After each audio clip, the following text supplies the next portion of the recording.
요셉 기도에 참여하시는 믿음의 가족 여러분, 안녕하십니까? 네 번째 시간 오늘은 디모데전서 3장 1절로 13절을 본문으로 하여 교회의 일꾼으로 세워질 때라고 하는 제목으로 말씀의 은혜를 함께 나누도록 하겠습니다. 하나님의 백성이 되고 성도가 된 우리는 교회를 통해서 하나님의 일들을 배우게 되고 하나님의 나라에 합당한 자로 세움을 받게 되고 작은 일에 충성하는 자로 세워질 때에 더 큰 것으로 맡기시는 하나님의 은혜를 경험하게 됩니다. 그렇다면 요셉 기도에 참여하시는 여러분은 교회에서 어떤 일들로 예수님의 사역을 감당하고 계십니까? 혹 여러분이 맡으신 그 사역을 통해서 그리스도의 장성한 분량에 이르게 하시는 은혜를 경험하고 계십니까? 여러분이 맡고 계시는 일들을 통해서 기도하시는 성도들이 함께 되시기를 간절히 소원합니다. 오늘 기도하는 성도들이 이 하는 모든 일들이 교회의 일꾼으로서의 역할이 얼마나 중요한지를 살펴보는 귀한 시간이 되시기를 소원합니다. 먼저 기도하는 교회의 일꾼은 하나님의 일을 사모하게 됩니다. 1절에 밀보다 이 말이여 곧 사람이 감독의 직분을 얻으려 함은 선한 일을 사모하는 것이라고 말씀하십니다. 누군가 직분을 얻으려면 그 동기가 선한 일을 사모하기 때문이어야 한다는 것입니다. 감독의 직분은 목사와 장로와 여러 사역자들을 포함하는 것으로 교회를 섬기는 일꾼으로 이해하면 좋겠습니다. 1절은 사람이 하나님의 일에 헌신하는 일꾼이 되려고 하는 것은 매우 아주 고귀하고 가치 있는 일이라는 뜻으로 설명하고 있습니다. 왜일까요? 교회의 지도자가 된다는 것은 교회를 진리로 보호하고 복음을 전파하는 데 헌신하는 것이기에 고귀하고 가치 있는 일인 것입니다. 교회 안에 목사나 장로나 집사가 존재하는 이유는 조직을 잘 이루어서 교회를 시키기 위한 것이 아니라 하나님의 말씀이 온전히 전파되도록 하기 위해서입니다. 그런데 어떤 사람은 하나님을 위해서가 아니라 자기의 명예와 지위, 체면과 자존심 때문에 교회의 일꾼이 되려고 하는 경우가 있습니다.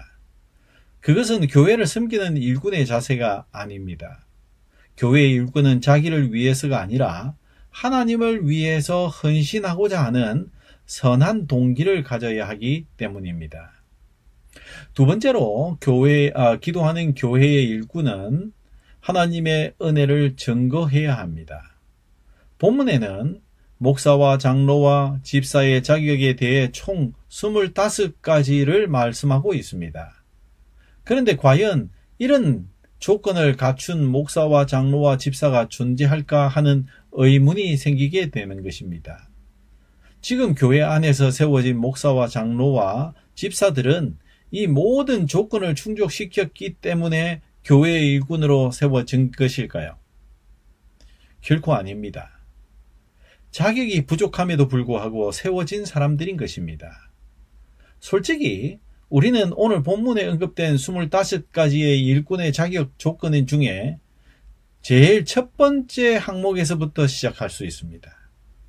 책망할 것이 없어야 한다 해서 우리 모두는 다 불합격이라고 해도 과언이 아닐 것입니다.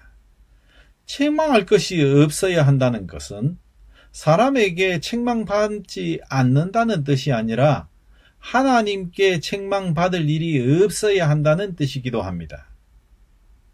하나님께 책망받을 것이 없는 사람이 세상에 존재할까요? 이것 하나만 놓고도 직분을 맡은 자가 될 자격이 있는 사람은 없다고 봐도 무방한 것입니다. 바울이 25가지나 되는 이 자격 조건을 나열하는 이유는 조건에 맞는 일꾼을 세우라는 뜻이 아니라 누구도 자격 있는 사람은 없다는 말을 함으로써 스스로 자격 없는 자신을 돌아보게 하기 위함이라는 사실인 것입니다. 교회 일꾼은 자신이 일꾼의 자격이 없음을 깨닫는 것이 매우 중요합니다. 왜냐하면 자신이 자격이 없는 존재임을 알게 될 때에 누구를 가르칠 자격이 없고 선생될 자격이 없는 나를 하나님께서 일꾼 삼아 주신 것에 감사하며 오직 하나님만 높이게 되기 때문입니다. 교회는 자격 없는 사람들의 모임입니다. 교회 안에서 자격을 내세우는 순간부터 교회는 교회가 아니게 되는 것입니다. 왜냐하면 교회는 하나님의 은혜로 세워진 공동체이기 때문입니다.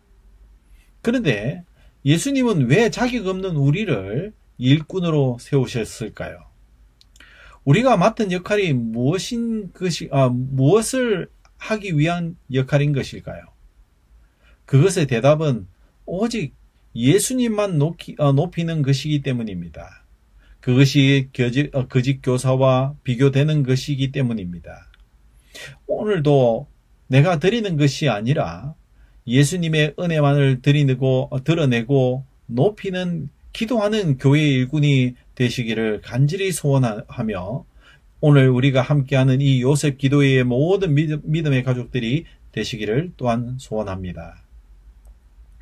세 번째로 기도하는 교회의 일꾼은 하나님의 주권을 인정하게 됩니다. 본문에서 말씀하는 자격 기준에 완벽히 갖춘 사람은 세상에 없습니다. 그러면 어떻게 해야 할까요? 성경이 말씀하는 기준에 부합할 때까지 기다렸다가 일꾼을 세워야 하는 것일까요? 그것은 불가능합니다. 그럼에도 불구하고 바울이 일꾼의 자격 조건을 제시하는 이유가 무엇입니까? 바울은 사람을 세우는 분이 하나님이심을 믿었기 때문입니다. 바울은 어떻게 하나님의 일꾼이 되었나요? 그가 자격이 있어서 사도의 직분을 받은 것이었나요? 아닙니다.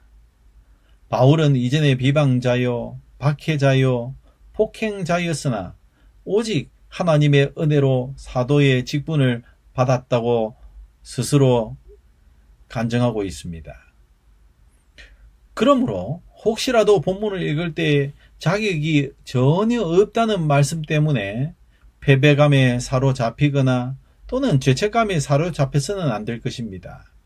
오히려 자격이 없음에도 불구하고 나를 일꾼 삼아주신 예수님의 은혜를 붙잡아야 할 것입니다. 사람을 일꾼으로 세우시는 것은 주님의 영역이라는 사실입니다. 그런데 어떤 분들은 일꾼을 세우시는 예수님의 주권을 인정하지 않으려고 하는 것입니다. 교회 일꾼으로 세워진 사람을 보면서 불만과 불평을 가지는 사람들이 있습니다. 그런데 그것은 사람을 세우시는 하나님의 주권을 도무지 생각하지 않는 것이기 때문입니다. 어떤 사람은 세워지고 어떤 사람은 세워지지 않는 모든 일의 배후에는 하나님의 섭리와 주권이 있어야만 합니다.